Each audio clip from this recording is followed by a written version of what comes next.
Hi, good morning everybody. It's another episode of Lisa's Commute, and today, intimidation or emasculation.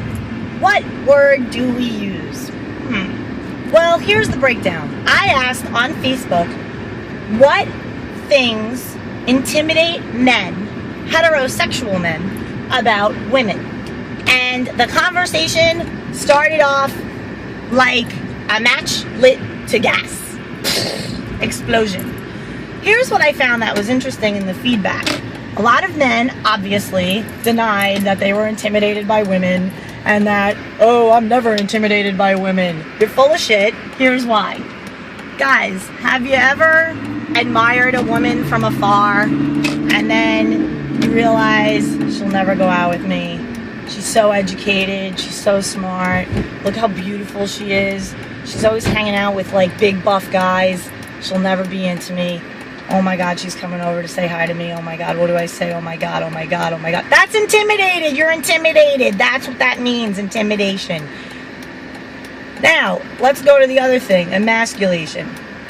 Emasculation is like when a girl, tells you after you've been job hunting for 6 months, listen, dude, you got to put your man panties on. You got to go on some interviews. You can't be lying on my couch. You're kind of being a pussy. That's emasculating. I have been known to do both. I have been told by men that I can be somewhat intimidating and I could also be very emasculating. Now, what I find interesting is emasculation is all about the guy. That's not on me. That's on you. So if you really know what you're about and you know what you have to offer and you know who you are as a man and you have your life on point, no woman, I don't care who she is, will be able to ever intimidate you or emasculate you. Now, intimidation, think about it. You start a new job, boss is a woman, you're the same age as you, but she's super accomplished. She speaks in front of like people in your industry. She's totally respected. And you're basically her, staff member. She's your boss. Don't you think on some level you're a little bit intimidated by her? Look, guys, people are intimidated by women all the time. It's like, this is the way it is, okay? Doesn't mean that it makes you weak. It just means that you got some things to work out with yourself. If you're intimidated by a woman's car, and I've had this happen to me, where a guy who's now a friend of mine, dear friend of mine, when we first met, he walked me to my car and he said, oh, you have a nicer car than I have. Where did you say you went to school? Rutgers? Yeah, I'm still going to school. He was 37 at the time and had put off going to college, so he went later in life, which is great. Anyway, he put me up here and put him down there, and then later on, after we befriended one another and whatever, he says to me, I don't like it when girls dress up so much. It intimidates me. Seriously, dude, you need some self-esteem, because if you're gonna roll with me and be anything more with me than just an occasional fun dude to hang with, you got to get your game on point. You got to be confident. You got to be like, dude, you know what? I don't have a college degree. I'm getting one now.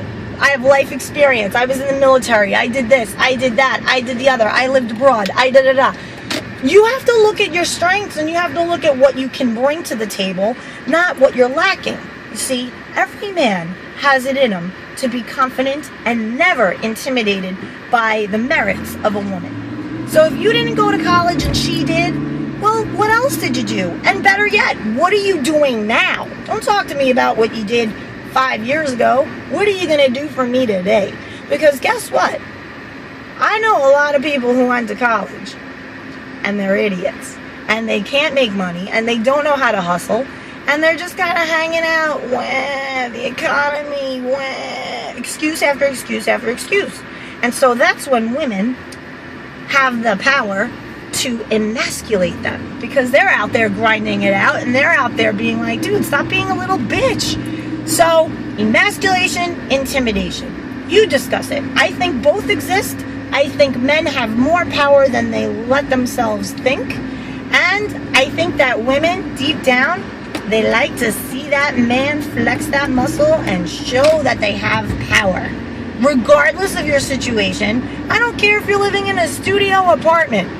You gotta be up on the swagger in another way. Maybe you're a gentleman and you hold doors for the woman and you're just totally attentive and you speak and you're just great. Figure it out.